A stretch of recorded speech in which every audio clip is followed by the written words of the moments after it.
This material is being shared solely for educational purposes. The listener understands that the author and publisher and speaker are not engaged in rendering medical advice or services. The author, publisher, and speaker provide this information, and the reader accepts it with the understanding that people act on it at their own risk. Hi, welcome back to the Healing Temple. I'm Tracy Andara Starloha, your host on this channel. I'm here to bring you information that will really up-level your health in every way, up-level your body's health, your mind's health, your spirit, and your soul. So today we're going to focus on the body. It's one of my favorite topics is nutrition and food.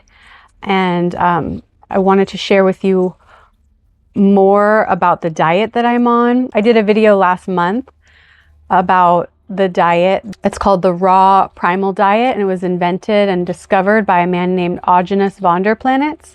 He's not alive anymore. That said, these are his two books that you can find on Amazon. The Primal Diet, We Want to Live, and A Recipe for Living Without Disease. And I'm going to read them to you so you don't have to buy them. And if you want to buy them, you can find the links in the description. So this diet is very different than how most people eat. And that said, it is extremely healing on a cellular level. And today I'm going to share with you why that's so and how he discovered it and a little bit of his story.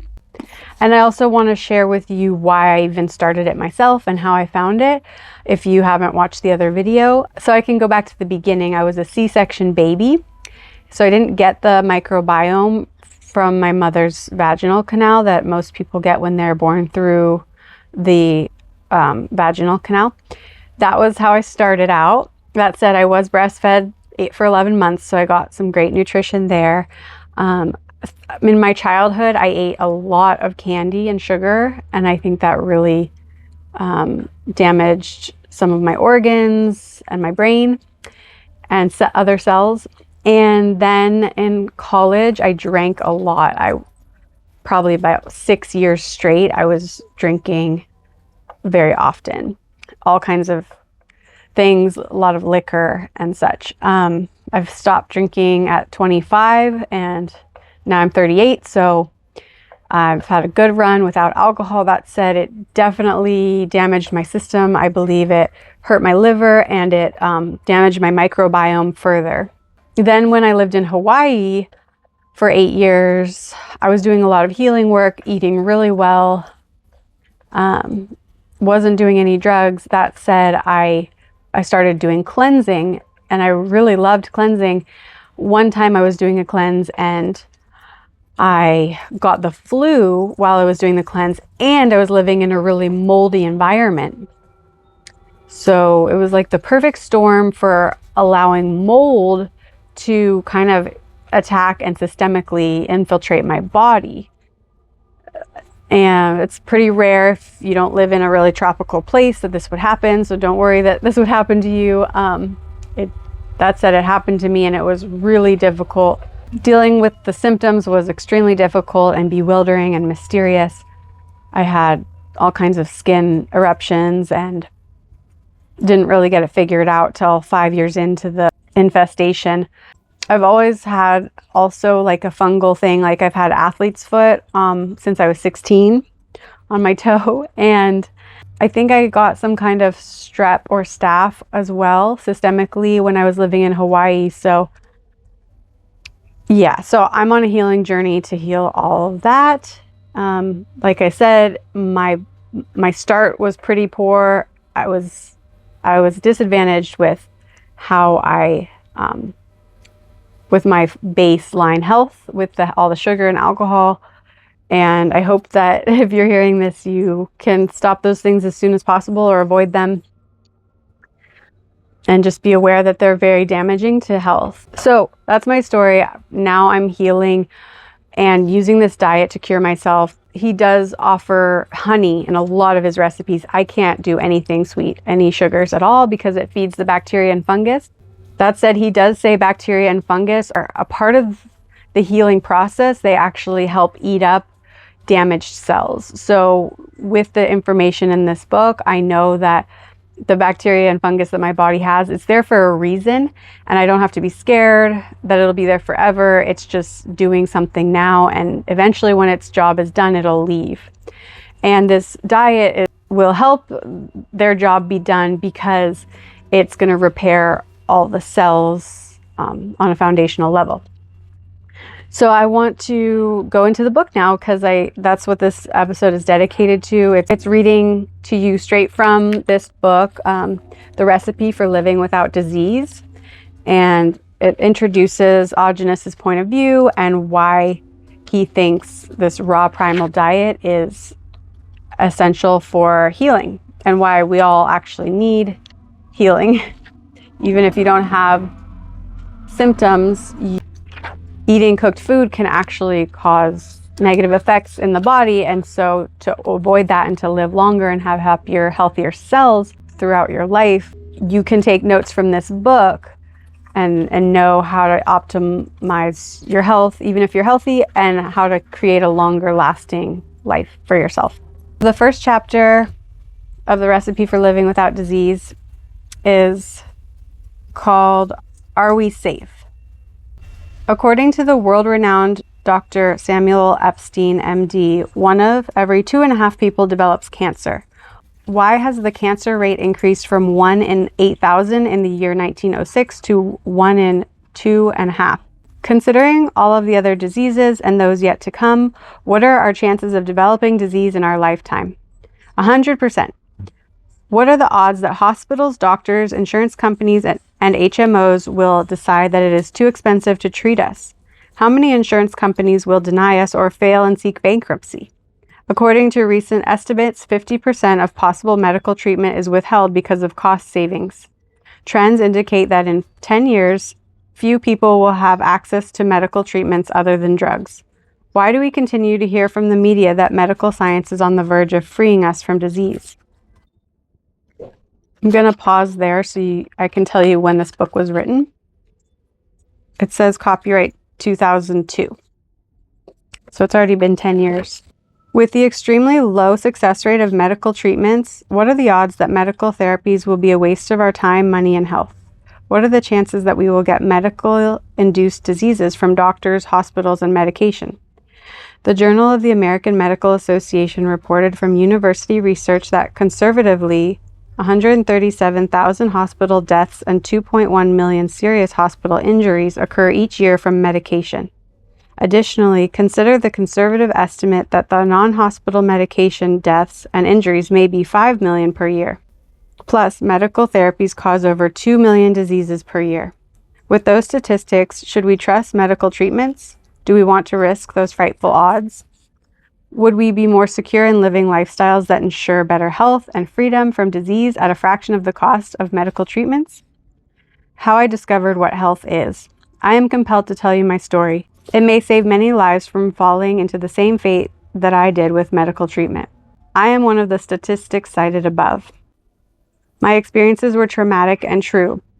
Often they elicit emotionality, even hostility toward the medical system. However, I no longer live in anger or hostility. My life is wonderful now. I took responsibility and made it rich in health. I was frequently sick after birth. I was administered pound after pound of medication without dietary change.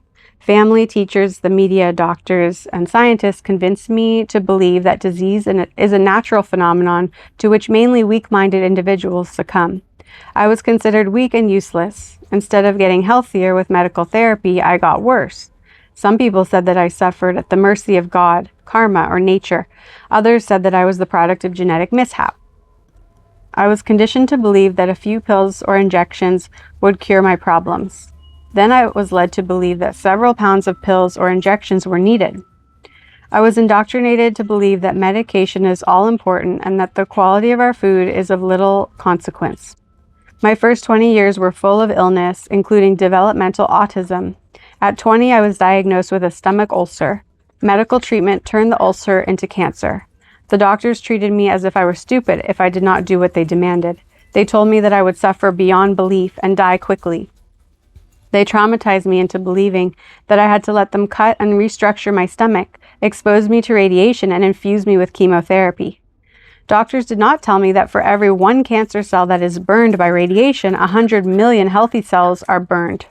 I was not informed that radiation prevented billions of healthy cells from reproducing. They did not mention that radiation therapy would cause blood and bone cancers, cauterize my spine, and greatly restrict movement. They did not inform me that for every one cancer cell poisoned by chemotherapy, 1 billion healthy cells were poisoned. There was no mention that chemotherapy congested the lymph system and would cause me lymphoma.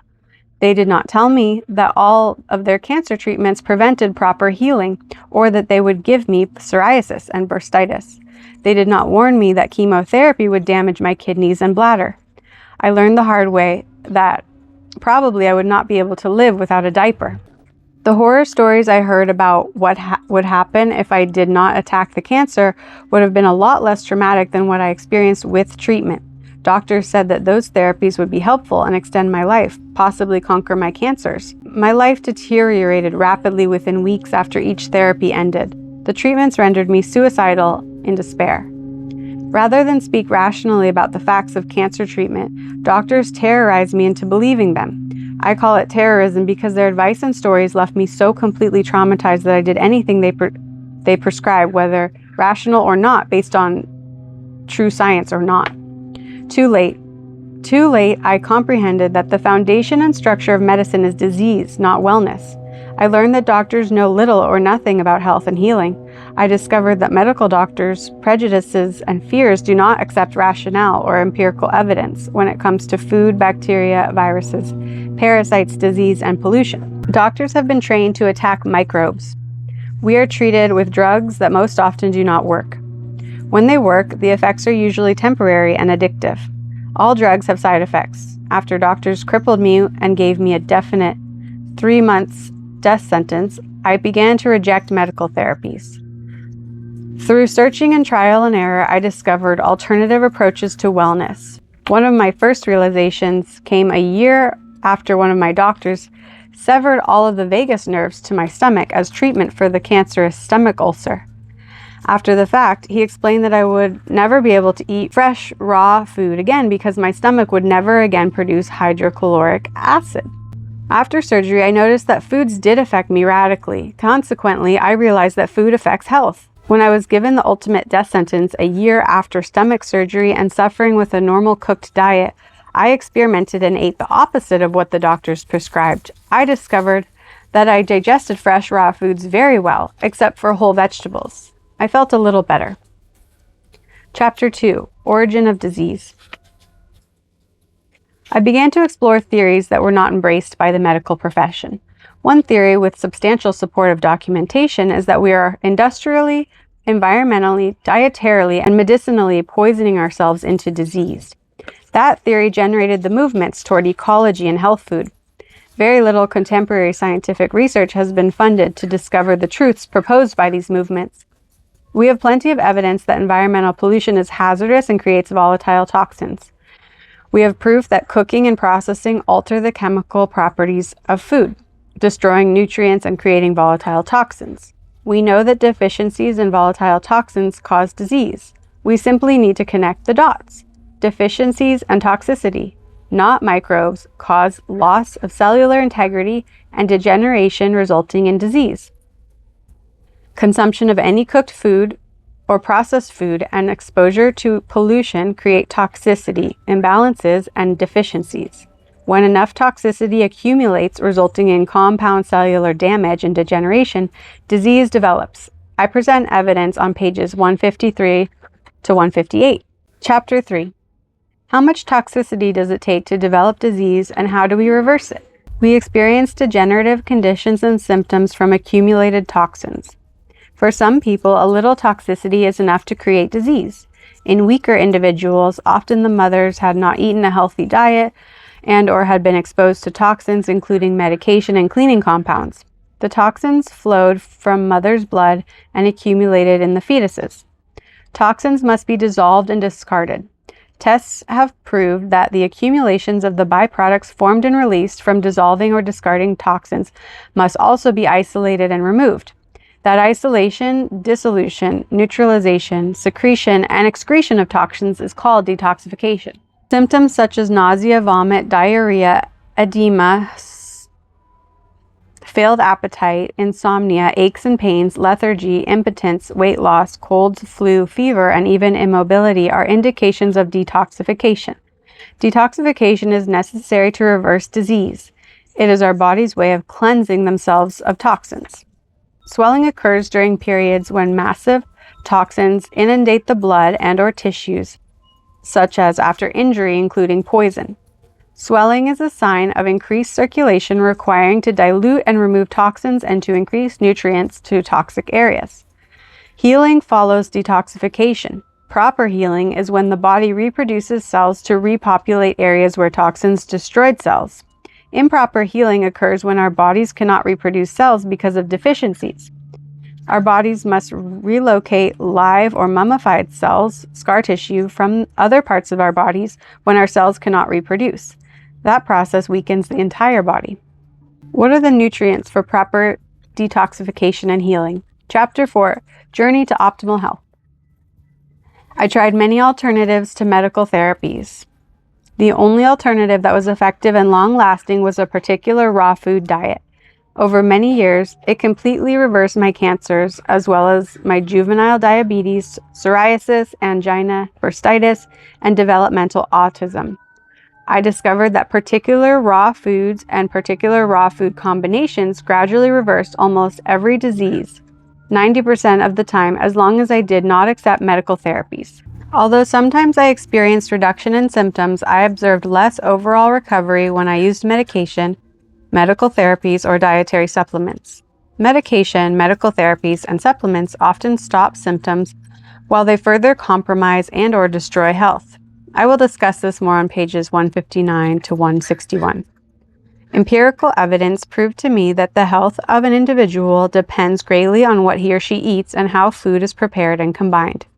The food to eat depend on an individual's health needs. Generally, each food affects the body differently because each food offers a different formula of nutrients. Because of our individual chemistry, sometimes the same food affects individuals differently.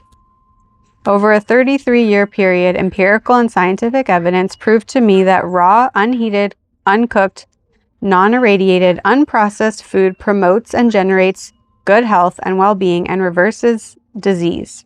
Empirical and scientific evidence has proved that cooked and processed food promotes disease. I am one of thousands of people who can testify to these truths from experience. I realized that health-giving food is raw food that is suited for us anatomically and biochemically. I discuss which foods are suited for us on pages 151 to 153. To discover which foods reverse particular ailments and disease, read the Primal Diet, We Want to Live, Volume 2, which is this book. To see several hundred testimonials, go to the website www.primaldiet.com.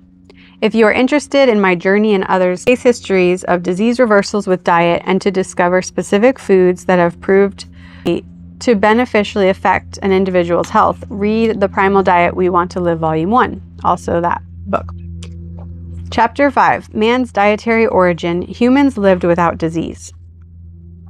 All creatures in nature have thrived on the ability to grow, propagate, and live disease-free with the ingestion of raw food that is complete with particular combinations of enzymes, vitamins, minerals, proteins, fats, carbohydrates, and many unidentified nutrients. Our bodies have evolved for millions of years digesting raw foods that are complete microcosms within themselves, resplendent with nutrients and bacteria. The story that cavemen started a fire every time they ate is anthropological supposition. Anyone who has lived primitively, as I did for several years, knows that there are numerous conditions that prevent fire making. Cavemen had to have eaten their meat diet mostly fireless. Prior to the importation of German cooking cauldrons, Eskimos ate their meat raw. Cavemen probably did too. The Eskimos' diet was 99% animal products. fish, caribou, seal, moose, bear, whale, etc. Eskimos lived free of degenerative diseases. Based on my experiences, eating raw food was the primary factor that enabled them to stay strong, energetic, and happy, and to live without disease under strenuous climatic conditions. Why did we make the transition from eating raw animal foods to eating mainly grains and vegetables? The most plausible explanation is that nomadic humans decided to settle in one place. They overpopulated and consumed most of the animal life around their dwellings. They had to eat something else. Rather than leave their homes, migrate to where more meat roamed, and rebuild their villages, they found ways to utilize vegetation, legumes, nuts, and grains. They learned that cooking allowed their digestive tracts to utilize more substances from grains, legumes, and vegetables. Cooking, however, gradually caused health problems, including dehydration, constipation, and severe sensitivity to hot and cold temperatures. Those problems gradually became innumerable ailments and diseases. I will discuss more about nutrients destroyed by cooking and processing on pages 153 to 157. More on disease and disease-free living as discussed on pages 164 to 186. Chapter 6. Can we digest cooked and processed food? Doctors and scientists have told people for a century that our bodies produce vitamins and enzymes to compensate for those destroyed by cooking and processing. They point to the fact that when people digest cooked food, pancreatic and stomach fluids show supplementation of nutrients destroyed by cooking. Because of that phenomenon, they conclude that it is healthy to eat cooked food. They have led us to believe that vitamins and enzymes spontaneously appear as money grows on trees. They have not told us that 1. Eating cooked food forces our pancreases to send hormonal and electromagnetic messages to every cell in our bodies. 2. Those messages demand that nutrients be leached from our cells to replace the nutrients lost during cooking and processing. 3. Our cells sacrifice their innate, high-quality supply of vitamins and enzymes to the functions of digestion, assimilation, and utilization of cooked and processed food. 4. When our digestive systems are finished with those jobs, we suffer more leaching because our cells must send more nutrients to detoxify the poisons formed during cooking and processing. And 5. Those leaching processes gradually and unnoticeably weaken every cell in our bodies. As a result, our entire bodies slowly deteriorate. Disease came quickly to those of us who were born weak and debilitated. We must acknowledge that some people who eat cooked foods appear and feel healthy because they utilize cooked foods better than most people. Many people who eat cooked food, especially our youth, progressively deteriorate but do not realize it because they have great energy produced by hormones from overactive glands. That means they have an overabundance of hormones. Much of the hormonal overproduction is from toxic junk food full of preservatives, pesticides, herbicides, fungicides, chemical fertilizers, hormones, antibiotics, and other drugs fed to crops and animals we eat. Most often, those people do not realize they are diseased until it is too late to reverse their ill conditions easily. At that late stage, their glands do not produce enough hormones to carry on normal internal functions, much less utilize hormones as replacements for destroyed nutrients. Can we digest raw food? In discussions over the years, approximately 30 doctors corroborated what Dr. Edinburgh emphatically stated to me after he performed stomach surgery, that I could not possibly digest properly because of that surgery. They all said that because I do not secrete hydrochloric acid for proper digestion, I must cook all food to get some value from it, even though cooking destroys much of the nutrient value that raw food supplies. Again, they terrorized me into believing them. I followed their prescriptions and worsened to the extent that I was crippled. One cooked meat meal caused pustules to appear from my head to my waist, front and back. I noticed that if I did not eat cooked meat, I had fewer pimples. Every time I ate cooked or processed food, I felt side effects. Cooked meat affected me the worst. Using various diets, I experimented with myself first, then with animals and people. We found that raw food was and is the only food we digest thoroughly and properly without carcinogenic toxins formed by cooking and side effects of those toxins. How can doctors and scientists hold fast to their false beliefs and deny our testimony? How can they deny the quality of my health when their prognosis was that I would die horribly at least 34 years ago? How could they deny my healthy results from eating only raw food for the last 28 years? The answers to those questions are implied in the answers to these questions. Who funds research? Who dictates the purpose of research? Could researchers be biased in favor of the economic gain from the pharmaceutical and food processing industries? They use the example of a small proportion of the population who live satisfactorily and even happily eating cooked food and taking their medications.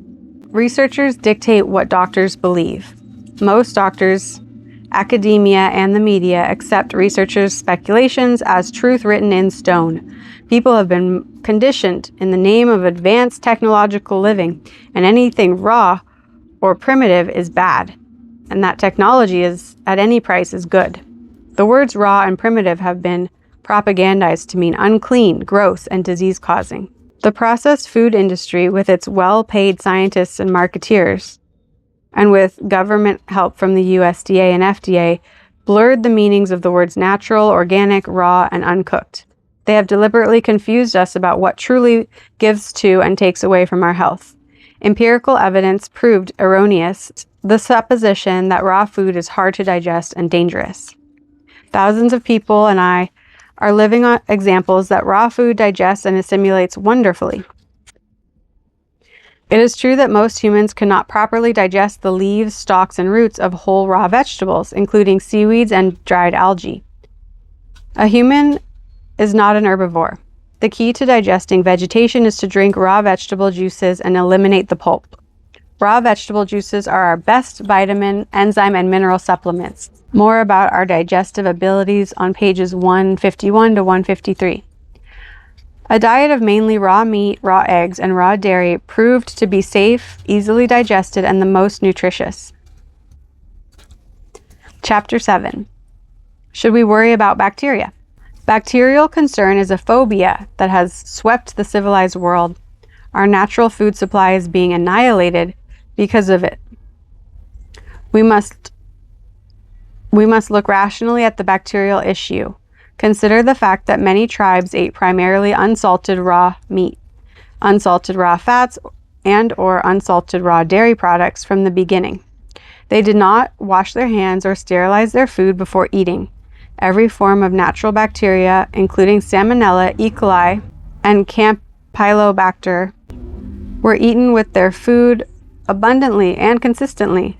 Why were they healthy, vibrant, and disease-free if microbes are the culprits? From the time babies are born, they put everything in their mouths, dirt and microbes. It is believed that babies build immunity through small benign doses of bacteria, allergens, and pathogens. Some scientists call this autoimmune inoculation. Rather than accept the inoculation theory, I believe that for millions of years, animals, including humans, formed working relationships with bacteria, including pathogens. Those microbes have a janitorial role in nature, and we benefit from them. When parents stop babies from putting stuff in their mouths, they hinder the relationship with microbes and the environment, unless, of course, the objects are poisonous, such as man-made chemicals and most toys. Doctors told me I was in danger of death from bacterial and parasitic food poisoning. I was placed in the highest at-risk category. They terrorized me into believing that raw food with all of its bacteria would kill me. They were adamant about it. What they told me to eat did not work. From desperation, I tried eating raw meats. Thousands of times I ate raw meats and raw milk that were microbe infected during my 32 years of experimentation and everyday life. According to the assumptions of the medical and scientific communities, I should have suffered bacterial and parasitic food poisoning thousands of times. I did not once. Thousands of other at-risk individuals who switched to eating raw animal products to reverse their diseases and/or to improve their health also did not get sick. I learned that the occurrence of diarrhea and vomit in people who ate raw food was less frequent than in people who ate cooked and processed foods. I learned that in either case, bacteria were found. I discovered in studies of diarrhea and vomit that more often there were higher concentrations of bacteria in people who ate cooked food than in people who ate raw food. How then can the medical and scientific communities adhere to the belief that raw food causes bacterial food poisoning? Their belief is based in fear, and with no more rationale than the belief in evil spirits that motivated the witch hunts of medieval times. Possible metabolic and environmental sources of vomit and diarrhea must be explored where pathogens are found. These questions must be asked. Are pathogens the cause or the result of degenerative disease? Are they the cause or the cure? Is pointing the finger at microbes a distraction from the causes of disease? Is the pollution of our food, water, and air predominantly the cause of diseases that include vomit and diarrhea? Are doctors and scientists using microbes as scapegoats for the causes of diseases that we create with our processing, medical therapies, and pollution? All hypotheses must be explored by independent testing. Researchers must be held accountable to uphold the rules. It is wise to know the myths as well as the truths regarding food in our time. Then we will be free to eat with peace of mind, joy, and sensuality. Do not look to the medical or scientific communities for information on raw food. They have been prejudiced against it and know very little or nothing about raw food. They study and experiment with drugs, cooked and processed food. Although most make adamant claims against raw food, especially raw meats, they know little or nothing about the effects of raw food on health. I have met hundreds of doctors. Not one had any experience utilizing a raw meat diet. I present more evidence on the myths and truths regarding bacteria on pages 169 to 186. Chapter 8. What's the healthiest to eat and what is not? In an ideal world, a recipe for health satisfies a person's well-being and desire for good taste. In the natural world, without pollution, animals are guided by instinct to eat raw food rich in nutrients and bacteria. They are guided by their senses. If we were healthy animals that allowed pure natural instinct to direct our sense of hunger, we would eat what is best for our bodily functions. Unfortunately, in our industrial food, carbohydrate-addicted, bacterial-phobic society, we eat from the muddled combination of instinct, habituation, and addiction. I have observed and counseled many people who ate a raw instinctive diet. I tried and enjoyed a raw instinctive diet for 6 years. We ate only foods that appealed to our senses of smell, taste, and fullness. We ate a lot of fruit because sweetness appealed to all of us. Even though we felt better in general, too often we suffered severe symptoms, over-emotionality, hyperactivity, and irritability. Those experiences were no different than our experiences on the standard American diet. We assumed that instinctive eating was a better diet because it was natural. When my teeth began to rapidly decay, I began to doubt the power of food. Someone suggested that I eat a modified raw diet that restricted high carbohydrate food, including carrot and sweet fruit juices, and sweet fruit. I was appalled at the suggestion because I love sweet fruit. Since I wanted to stop my tooth decay, I tried eating a raw diet of meat, dairy, eggs, green vegetable juices, and only a half cup of fruit daily. The diet was not as enjoyable, and I was often nauseated for the first 3 weeks, but my life gradually improved. My tremendous anxiety over the polluted, greed-driven, and fearful structure of society and government settled. I spent more time finding or creating solutions, and less time brooding and being ineffective. I became less sensitive to cold temperatures and less hyperactive. My overenthusiasm and zealousness mellowed. I became better able to communicate, write, and read. When I ate too much fruit, I relapsed into heightened anxiety. After a year of eating that way, I advised changes to my clients' diets. Some clients gradually experienced the same improvements that I had. Most of them experienced immediate improvements. It was a wonderful leap of progress toward a healthier, happier, disease-free life. I experimented with fine-tuning the diet. I continually found that raw fats, especially unsalted raw butter, are the primary substances that dissolve and bind with toxicity, protect our cells, reverse the greatest number and most severe cases of diseases, and deliver the greatest strength and energy. In an ideal, healthy world, we would not need such an abundance of fat. In our civilized, polluted, disease-ridden world, we need an abundance of fat. Before my move away from high-carbohydrate food, I discovered that most people do not regenerate cells to reverse or prevent the aging process of deterioration and disease without eating plenty of raw meat in combination with raw fats. My experience contradicted the conditioned thinking that meats and fats are bad and cause obesity and a myriad of other diseases. After my shift away from eating high-carbohydrate food, I discovered that I healed more quickly. My clients who implemented the changes of diet also healed more quickly. It was not long after my introduction to raw food that I became aware that our bodies have innumerable chores to complete every minute. They eat, digest, transport, utilize, and assimilate food to energize, lubricate membranes, regenerate, and reproduce to replace dead cells. Dead cells must be collected, transported, dissolved, or disassembled, sorted through for usable substances, and the byproducts discarded. The innumerable enzymes and vitamins found in raw food are the helpers necessary to accomplish these tasks. When we eat raw food, we have trillions of helpers to accomplish all of those tasks with little waste. When we cook and/or process our food, we massacre our helpers, causing our bodies to have to do all of the chores on their own. Cooking and processing exhaust our body's natural resources. We further exhaust our natural resources trying to clean up the toxicity after the massacre. The pancreas must produce and discharge extra hormones and electromagnetic signals that leach quality vitamins, enzymes, minerals, fats, proteins, and carbohydrates from every cell to clean up the massacre, as well as continue to perform all of its ordinary, innumerable bodily tasks. In most people, many years of leaching causes gradual but marked decrease in strength and agility. That is common in our society. Leaching reduces the ability of each and every cell to withstand the increased toxicity that accompanies this process and produces disease of all kinds. A simple analogy is this: we are the mayors of a city, the body, in which we live. We must renovate, maintain, and keep the city efficient and clean. Our enzymes are the maids, gardeners, food preparers, handy and craft persons, helpers, and managers that accomplish all of the chores necessary every second. If we massacre the workers, cook and/or process our food, destroying enzymes and vitamins, not only do we have to clean the massacre, we must seize workers from other tasks to do all of the chores of the city. That depletes our resources and depresses the population, our cells. That entire process is impossible to maintain.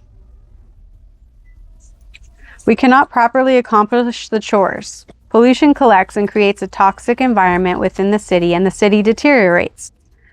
Taking the analogy another step, let's say we built New York City, our body, from poor and poisonous materials, cooked and processed foods. The city dwellers, animals and plants, our cells and microbes, are variously affected. They overproduce waste because they are weak and lack the resources necessary to maintain a self-sustainable environment. Grime accumulates in the homes, buildings, streets, fields, parks, and skies, deteriorating structures and life. Now let's say we become aware that we built a polluted and rapidly deteriorating diseased city. How much time will it take to reorganize, demolish faulty structures, load, transport, and bury waste, neutralize poisonous matter, search for and gather nutrients, negotiate, redesign, renovate, and restructure? How long will roads be blocked and overcongested? What degree of inconvenience, pollution, and pain will residents and workers suffer? If people had to completely rebuild New York City, how long would it take? 200 years? 500? Our bodies do not normally sustain a complete, instant, cataclysmic breakdown of organs, glands, or systems, as New York City did when the Twin Towers collapsed. The body has to take itself apart, bit by bit. Bacteria, molds, and parasites help speed the process by consuming the weak or dead cells and degenerative tissue, reducing them to lesser wastes. Viruses are not alive. They are solvents, soaps that dissolve, produced within cells to dissolve toxicity, including degenerative cells. It is cellular self-surgery. The detoxification process is slow, accompanied by many uncomfortable symptoms. The work of doctors Pottinger and Howell corroborates the results of my observations of more than 5,000 people who eat a mainly raw diet. Our conclusion is that animals require 5 generations to reach optimal health. Since bones in humans take approximately 7.5 years to be completely replaced one time, our bodies require approximately 40 years to rebuild themselves to reach optimal health. Fortunately, we do not have to wait for a pot of gold at the end of the rainbow to feel better. We improve every year on a health-giving diet. I outline more on health-giving foods, food combining, and daily dietary plans on pages 26 to 43. Sleep and healing. 90% of healing that is, regeneration and cellular reproduction occurs during sleep and very restful states. Naps are health-giving, especially when feeling sleepy or tired. A 10 to 60-minute nap often does wonders for the body, mind, and spirit. People who are sleepy need sleep. Getting well and strong depends on lots of sleep. As we get healthier and stronger, we need less sleep. When I was recovering from cancer, especially cancer treatments, I slept 12 to 20 hours each day. Now, on the average, I sleep 4.5 to 5 hours each day. I enjoy excellent clarity and stamina in my wakeful hours.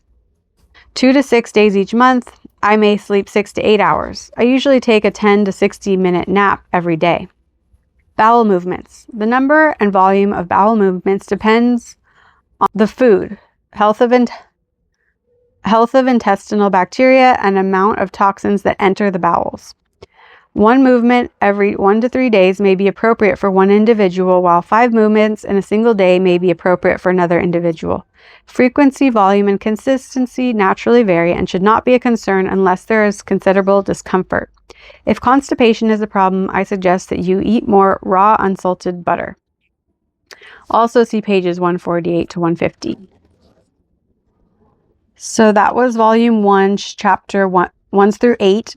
The next is volume 2, and it goes into the food itself, more specifically about what the raw butter does, what the honey does, how to do the vegetable juices, how to, like, the specifics of the raw meat and all of that. And then it goes into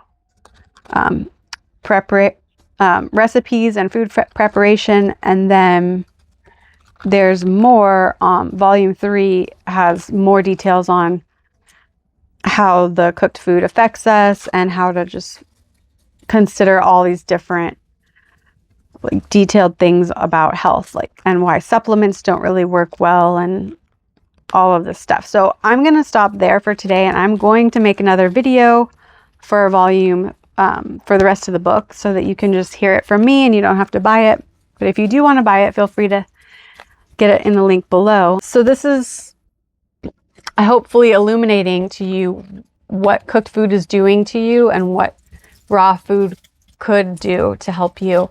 Whatever disease you're dealing with, know that raw food can be an answer to reversing the disease. Once you get past the head trip of raw chicken, raw beef, and the fact that, you know, what people say about it, and also that it's just not common in the way people eat, then you can enjoy it more.